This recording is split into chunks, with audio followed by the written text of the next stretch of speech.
Hello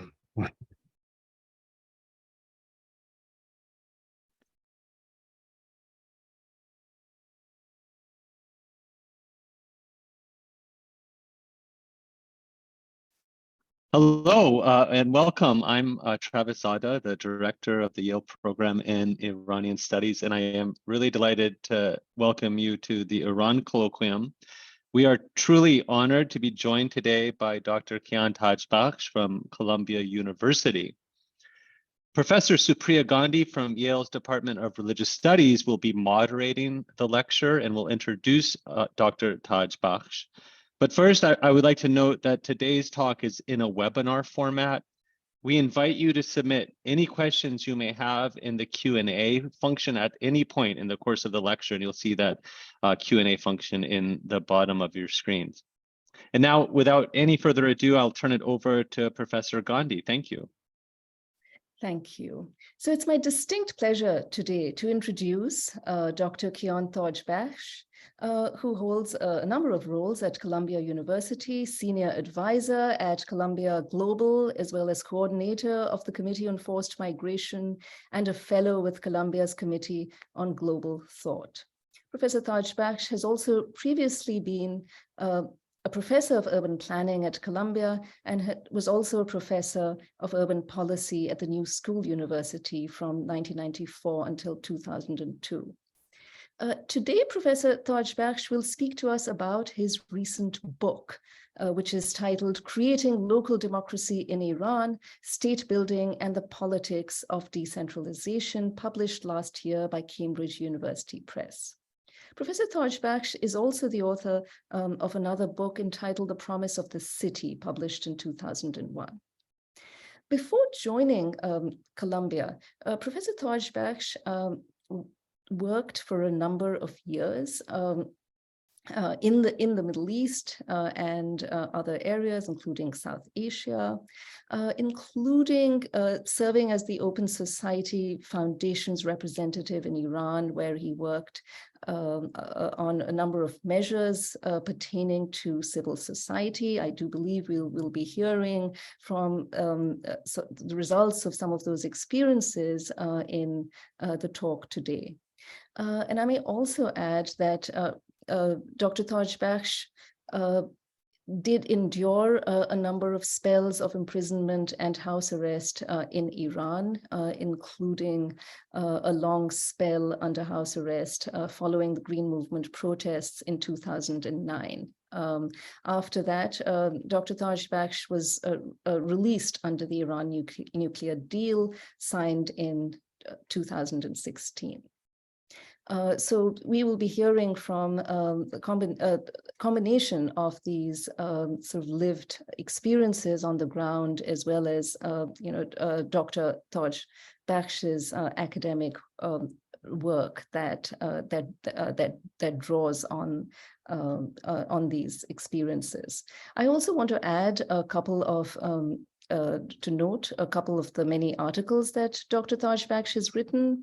A recent article titled Iran's First Feminist Uprising that was also published last year, as well as an article that Dr. Tajbakhsh published in 2018 entitled Hind Swaraj, Reading Gandhi's Critique of Modernity in Tehran. And one thing I really appreciate about Dr. Tajbakhsh's work is also the engagement sort of broadly with intellectuals from the global South, including South Asia. So thank you very much, and over for joining us today, Dr. Tajbakhsh, and over to you. Well, thank you very much, Sonia, and thank you very much, Travis. And I'd like to thank the Yale Center for Middle East Studies for inviting me to share the findings in my new book called Creating Local Democracy in Iran.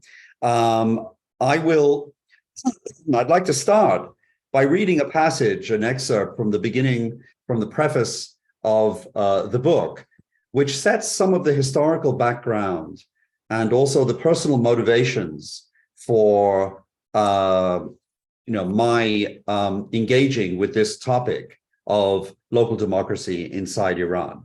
So I'm going to read that for about 3 or 4 minutes, and then I'll be sharing slides to discuss my book in more detail. In the summer of 1998, I visited Tehran, the city of my birth and early childhood, after a 20-year absence. And I fell in love with the city. And this is how I fell in love with it.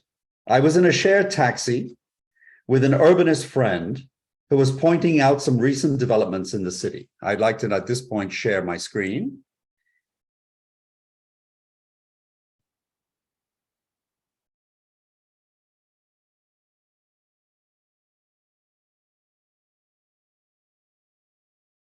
So this is a typical image of what the passage I'm just reading. So I was in a shared taxi with an urbanist friend who was pointing out some recent developments in the city. We were squeezed in the front passenger seat, as was the case in Iran in those days. And 3 men we did not know were in the back seat of the taxi. And we were stuck in tremendous traffic, like you see here. The taxi's radio was playing the live broadcast of the embezzlement trial of Tehran's high-profile and dynamic mayor, Gholam Reza Karbakhsh, who many urbanists saw as the Robert Moses of Tehran because of his forceful urban renewal policies and his ambitious goals in transforming Tehran from a war-racked and morbid city into a modern, thriving city. Most people I had spoken to in the city believed his defense at the trial that we were listening to on the radio was political retribution for his role in helping the reformists achieve national political power. But our taxi driver apparently did not. Listening to us, he said in disgust, "That Karbakhsh, the mayor, he's lining his pockets just like all the others. What has he done for this city all these years? Nothing, absolutely nothing." A few minutes later, we broke through some gnarled traffic and entered a wide urban expressway, winding down several small hills, all bright green, full of flower beds, sprinklers busy, a big clock sculpted into the face of the hill with rocks and plants. My urbanist friend identified it as a brand new road system that had connected 2 parts of the city and had tremendously eased the traffic flow. He said almost all redevelopment in the city had landscaping equally beautiful and that it had equally eased traffic throughout the city. On hearing this, the taxi driver broke in again. "Are you kidding me? That Karbakhsh is a genius. I should know. I drive all day. Before him, the city was a mess. It was unlivable. All these roads are great, and the city has turned a new leaf." The combination of the vista and the cab driver's 180-degree turn fascinated me as a scholar and thrilled me as a citizen and visitor to my birth city after so many years. It may seem like a strange, nerdy way to fall in love with a city, but the core of the study of local politics is investigating the way local institutions succeed or fail to respond to what their residents want, and conversely, how ordinary people assess their local governance institutions. I had just witnessed an episode that encompassed all these elements. It was an enticing intellectual puzzle. I also knew at the time that Iran, this was 1999, remember, 1998, Iran was at the cusp of a novel, indeed improbable, democratic experiment in a unique ideological context. Other episodes that I experienced that summer were equally puzzling and thrilling. Visiting the largest park in the city late in the evening, I was enthralled by the easy pleasure of this public scene in the middle of a huge metropolis. The specter of large families openly enjoying the social amenities, substantially free from violence and litter, clashed in my mind with Iran's political restrictions. The openness and solidarity of the social world, as you can see depicted here, contradicted the closed and restricted space of the political world. How, I wondered, did these two dimensions of the public sphere interact to shape the city and the broader society? This question took hold of me and motivated me to think of ways of returning in order to research so I might understand. Of course, experiencing such a novel situation by itself hardly justifies relocating to Iran, but it did form part of the intellectual enigma that spurred my resolve to return. To make the longer visit, I would need a research topic. I was a full-time faculty member at the New School in New York City at the time. I had been in Iran for 3 weeks when I found the perfect academic excuse and motivation to come back to Iran. An article in a reformist newspaper reported that the reformist president, Mohammad Khatami, was planning elections in the following year, in 1999, for what would become the first city and village elected councils throughout the entire country. It was as if the resurgence of city life, which I just witnessed and I'm depicting here, after the end of the 10-year Iran-Iraq war, had paved the way for a more political expression of public desire. The reformists had grabbed the imagination of the country and indeed the world with their bold project of democratic Islamism.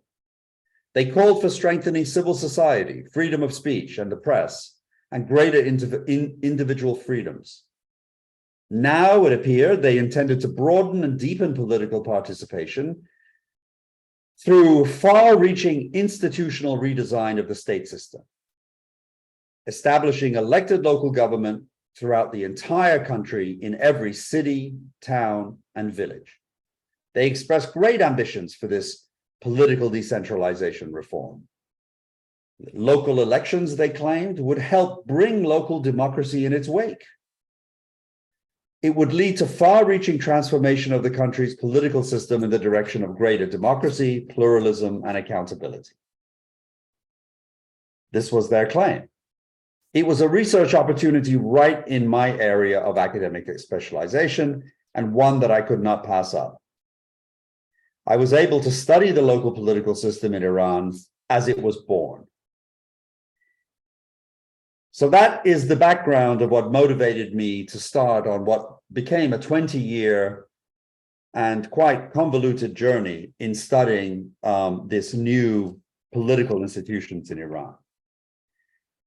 Looking back, I have since realized that the door I was walking through, the one bringing in democratic forces and Western thought in the late 1990s, had already begun to close.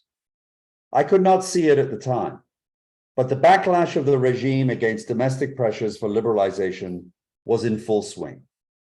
The regime's counterattack against domestic democratic opposition, including the kinds of reforms that I would study in this book, was well underway by the year 2000. But in 2001, when I started my research, I knew none of this. My book tells the story of this ambitious chapter of the reformist movement under the Islamic Republic of Iran and its subsequent fate after the defeat of the most democratizing elements of the reform movement.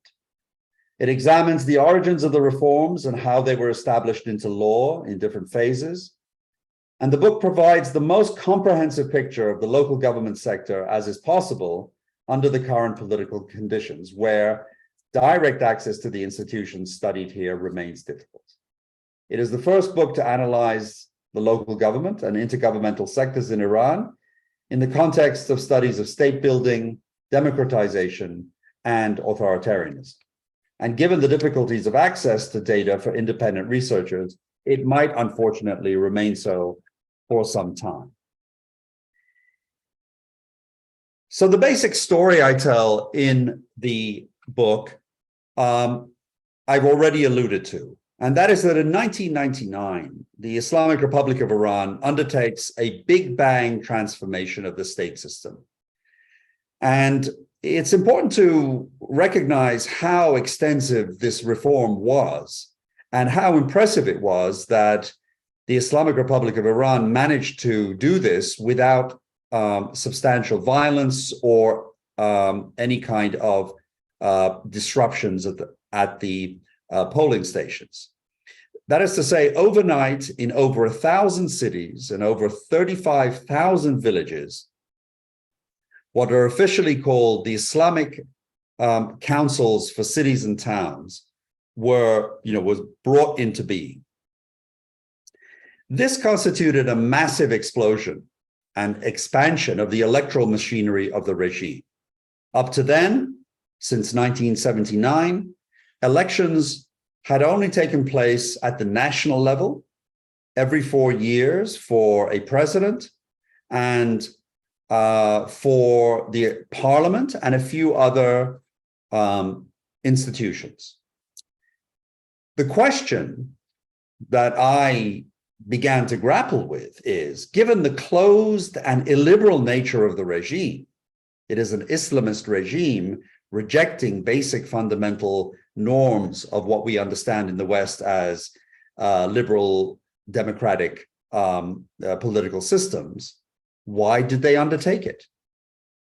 What was the motivation for undertaking this kind of massive expansion of the electoral machinery?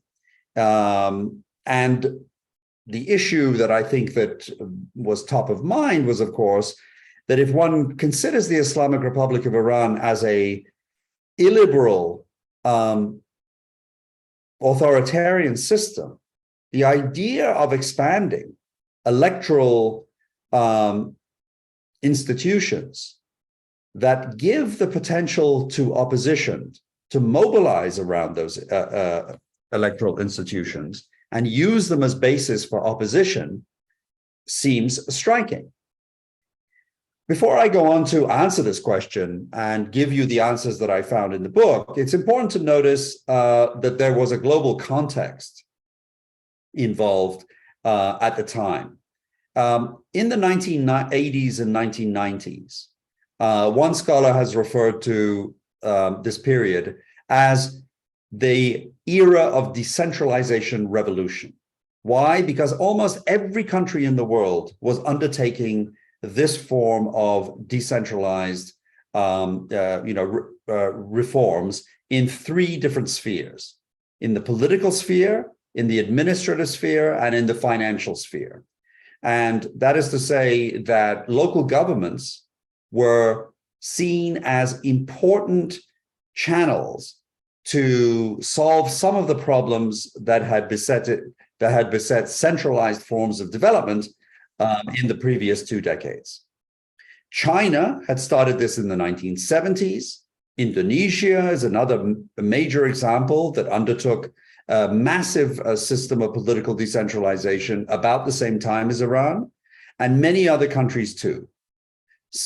Most countries were encouraged to do this by the dominant development model that was promoted by international organizations such as the United Nations and by the World Bank.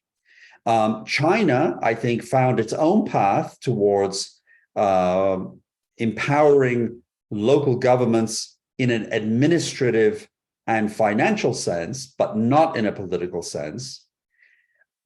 And I asked the question whether Iran had been subject to these kinds of forces too. And what I found was little evidence of that. In fact, Iran's program was unique. It was not a pressure. It did not come about as pressure from international organizations or even the kind of popularity of this kind of decentralization in the technical and expert sphere, which does get disseminated across the world.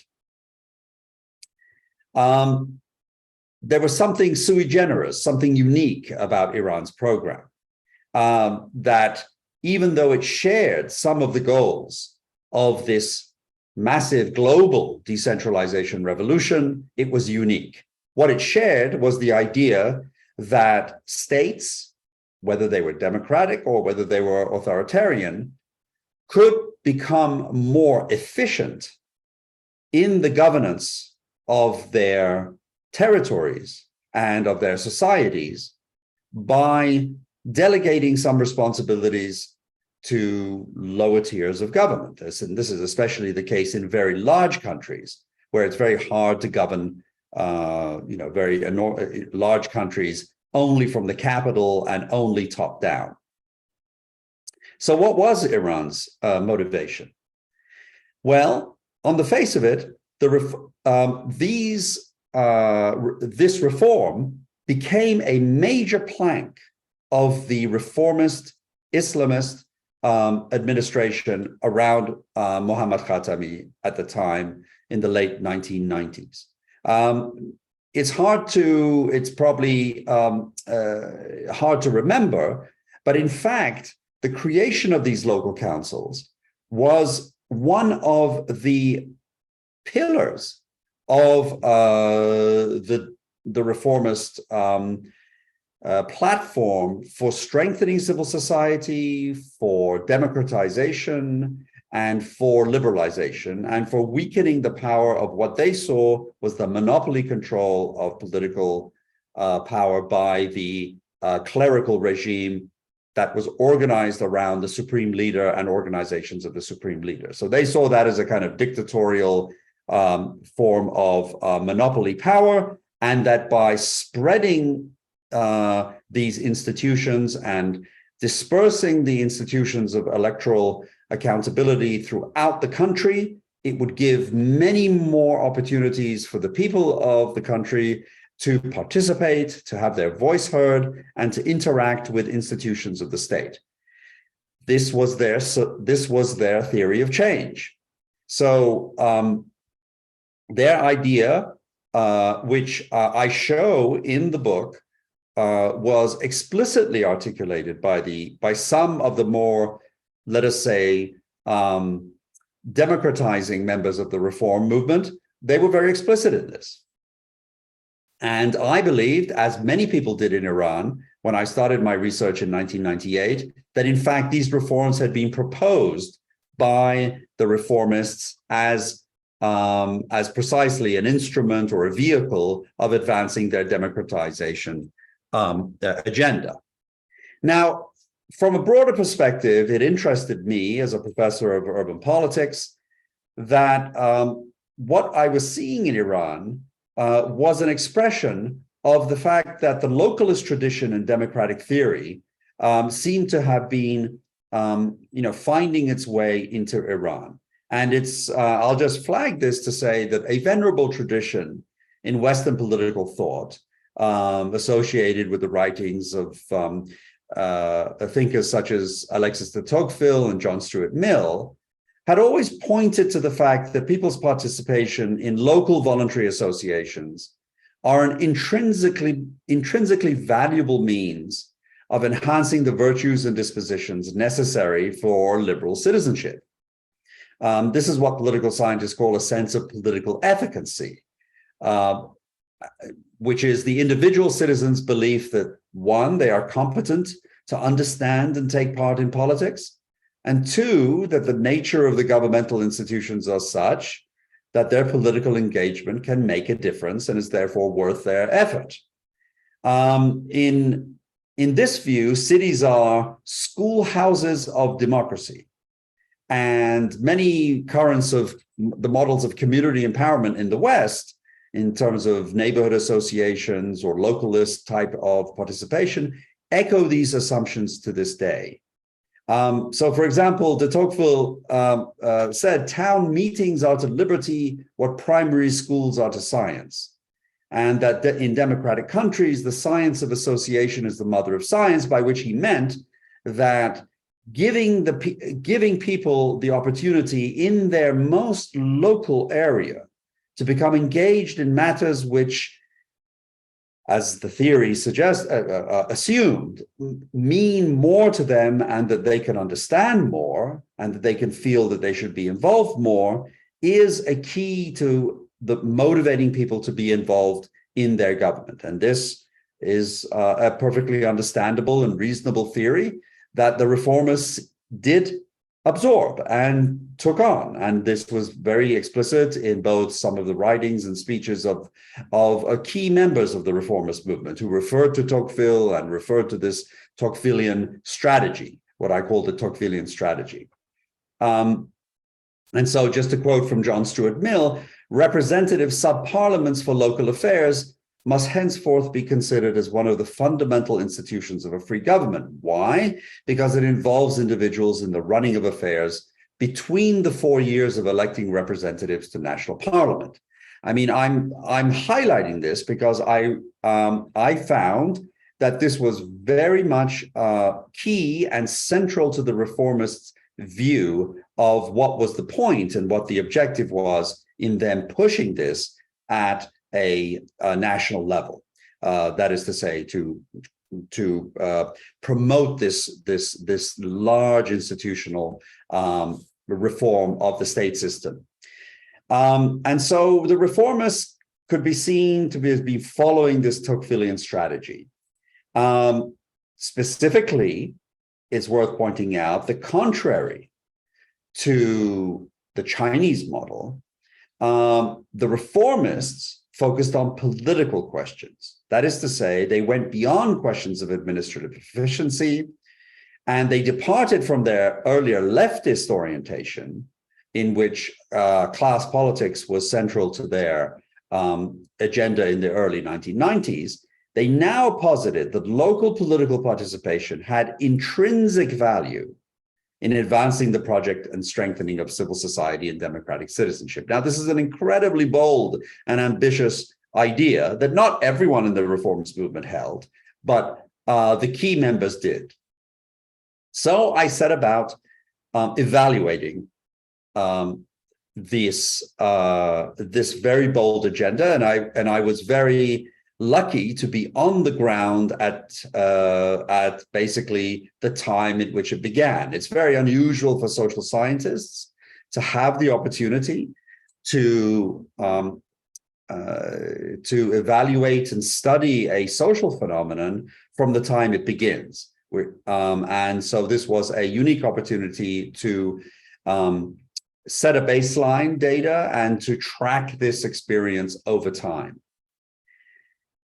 The first thing, and so the puzzle, so just to reiterate, the puzzle was, why would a regime permit a regime which did not see itself as aligned with democratic norms or the goals of democratization or liberalization or the dispersal of power in the classic liberal sense of creating more checks and balances in the system?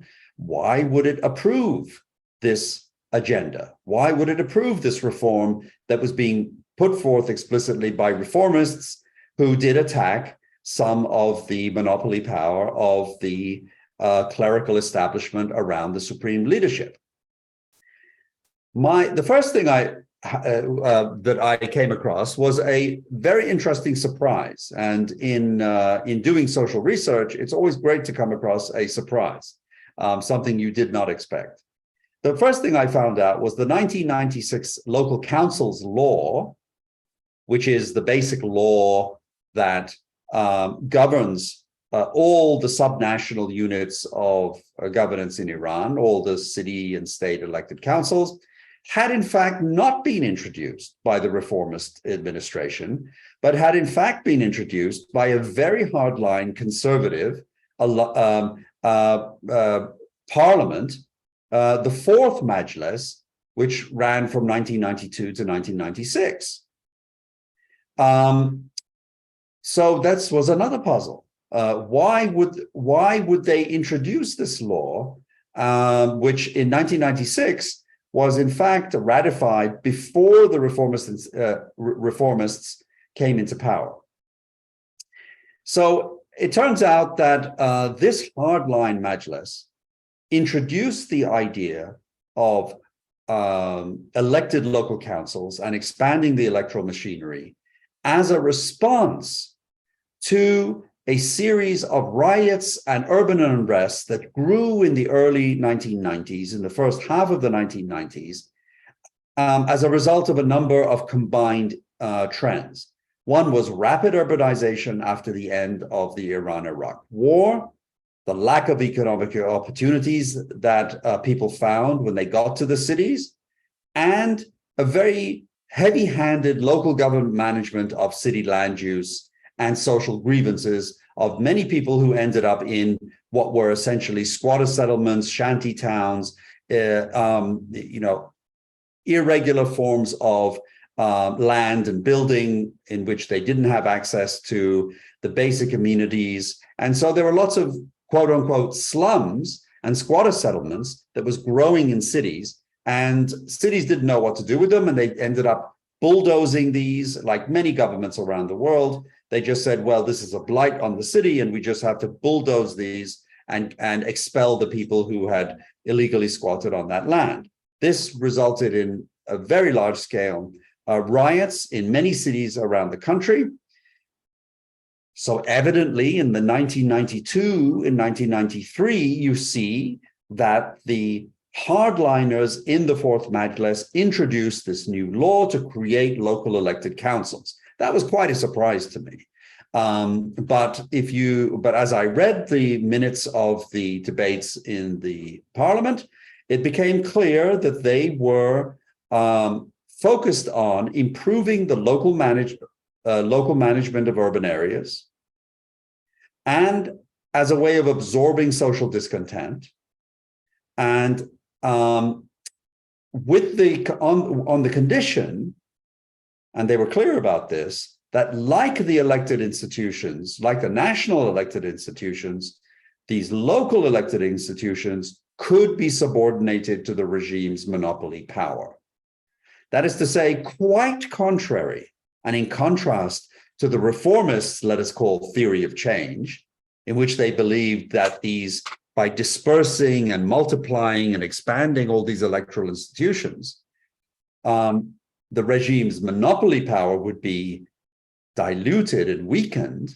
In fact, the elites in the Fourth Majlis and at the top of the regime believed quite the contrary, that because they had managed to, let us say, control they had at that point almost 3 decades of experience of managing to restrict the both the participation and the agenda of elected representatives in the national parliament within the strict boundaries of the Islamic constitution and Islamic political system as interpreted by the elite leadership.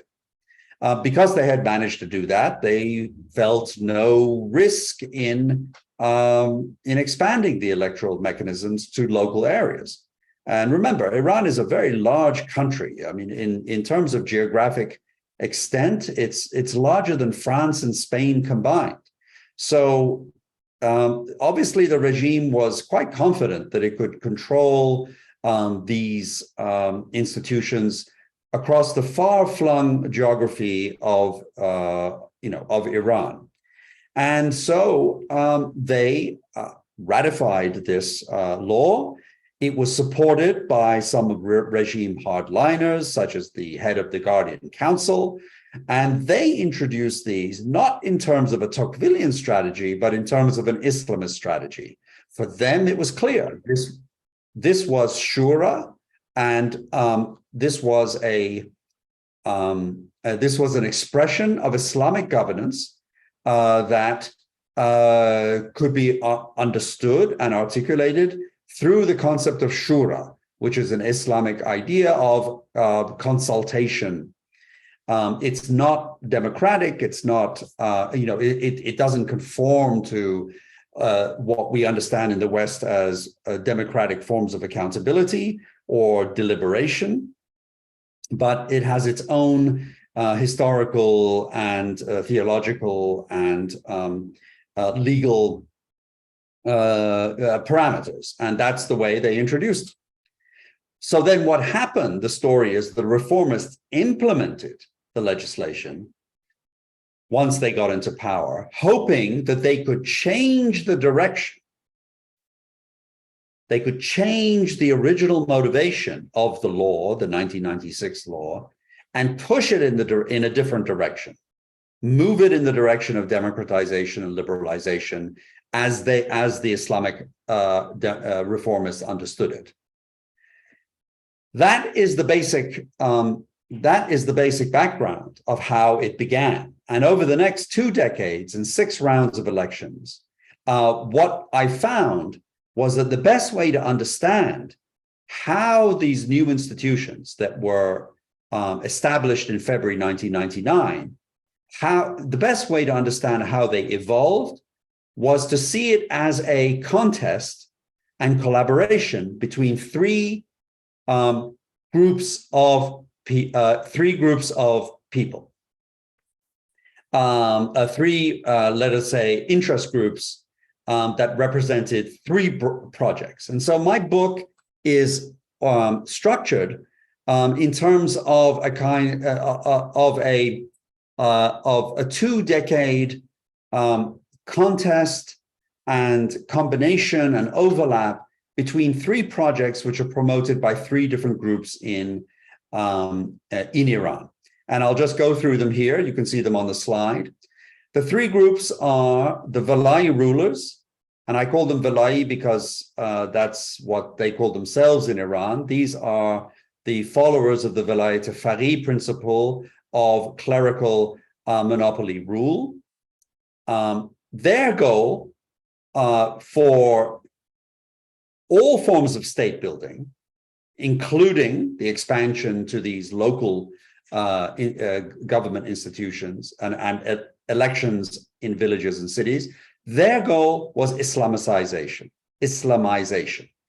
For them, the goal was that these organizations would help Islamize the idea of participation in society. I know that might sound paradoxical, where we in the West tend to think that all forms of participation have to, in a sense, align with democratic parameters, but they don't. You can have non-democratic forms of participation, and Islamization is that project that has succeeded since 1979 in, let us say, channeling populism and popular interest in participation in Islamic directions. And so the first group saw in the expansion of the state system and the new expanded state system, which included local and national elected offices, the best vehicle for Islamizing institutions and society. The second group that also had a strong interest in the fate and the outcome of the state system, including all the subnational systems, the cities and states, the cities and villages that I was studying, were the apolitical technocrats and bureaucrats who were hired in the bureaucracy and in the ministries, and the moderate Islamist parties, such as the organization that Karbaschi, the mayor I referred to before, headed up. Their goal was managerialism. They saw the criteria of accepting or rejecting new institutions on the basis of administrative efficiency. They weren't opposed to Islamization, but one could say they were relatively agnostic in this case. That is to say, for them, it would moving towards a decentralized and decentralized form of governance and expanding these electoral organizations could be justified only if they could increase the administrative efficiency of the state. The third group, as I've already mentioned, were the Islamic reformists, and their goal was democratization. And so what I did in the book is, over the period from 1999 to today, I traced the evolution of these new institutions in terms of the competing agendas of these 3 different groups. And the outcome is that 20 years on, the original motivation and design, you remember I pointed out that I discovered that, in fact, the original motivation for this massive transformation of the Iranian state system had been put forward by the elite hardliners in Iran. The original motivation and design has won out. The new institutional architecture has been absorbed into the illiberal political system rather than it succeeding to challenge the theocratic regime. Rather than challenge it, it has in fact consolidated it. So the Islamic reformists have failed in their goal of using these institutions and this institutional reform as a vehicle for expanding their democratization agenda. They've failed, and the Velayi rulers have won in their goal, together with some of the dimensions of managerialism by the apolitical technocrats. I say some because what they have done is manage to improve a little bit of administrative control of local areas, but they have failed on perhaps the largest and most important goal that decentralization can bring about, and which China has shown us to be effective, and that is local economic development. And in fact, just to highlight this and not to pass by it too quickly, China over the last 4 decades has gone through what has been perhaps the greatest economic miracle in the history of human societies. And scholars and experts on China point to perhaps decentralization to local government in China as one of the most important factors explaining this economic miracle. So if Iran had wanted to remain non-democratic, but expand economic opportunity like China, it should have followed their goal and their model, but it didn't. And it remained focused on administrative efficiency and failed to bring about economic growth through this reform. So the conclusion really is that what I come up with in the book is that it's the tragedy of local democracy in Iran. What has succeeded is that it's the authoritarian state building project of the Islamic Republic of Iran has been remarkably effective, and that it has taken what was potentially a challenge to its rule and used it as a way of consolidating its power and consolidating a model which I refer to in the book as authoritarian, as electoral authoritarianism with Islamic characteristics. In conclusion, I'll just note that my book, and for those of you who are interested in delving into the details, my book is divided into 3 parts, and I tell this story in 3 parts. Part 1 tells the story of how this experiment of local democracy was launched and the immediate background of it in the 1990s. Part 2 focuses each chapter on each of those 3 groups and each of their 3 agendas, and analyzes and takes apart their justifications and where they overlap and where they contradict each other. And so I talk about this democratizing discourse of the reformists who sought to carry on, I say carry the torch of the 1906 constitutional revolution, technocratic discourse of the managerialists, and the theocratic and Islamist discourse of the Shura. Part 3 is where I show how the regime blocked the attempt to promote local democracy in 4 different areas. In the first chapter, I look at elections and the way in which elections are highly controlled and manipulated by the regime through the disqualification of candidates and through the disqualification and exclusion of many different types of political parties and points of view. The second, I look at city planning and the way in which, through the case of the Tehran master plan, that the reformers tried to use this unique dimension of local government, which is spatial planning, the way in which land and housing is organized in the city. They try to use that arena as a way of deepening democratic governance of cities, and I show how that was blocked. In the third case study looks at financing of local democracy, and I've already pointed out how the way in which the financing was organized works against the goal of local democratization and works towards consolidating centralized power. And so that's the paradox of decentralization, is that you can actually consolidate centralized rule and concentrated rule through decentralization. And finally, I give the case study of the inability of cooperation with an international movement for local democracy, where I was principal investigator and director of a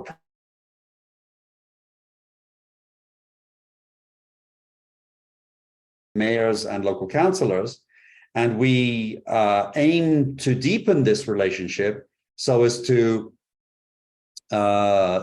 advance electoral democracy and local democracy, but how that was blocked. So those are 4 different case studies, and I think with that I will just leave. I'll end here, and I'll be happy to take questions and raise and go into any more points that I raised, but I didn't have time to elaborate. So thank you very much.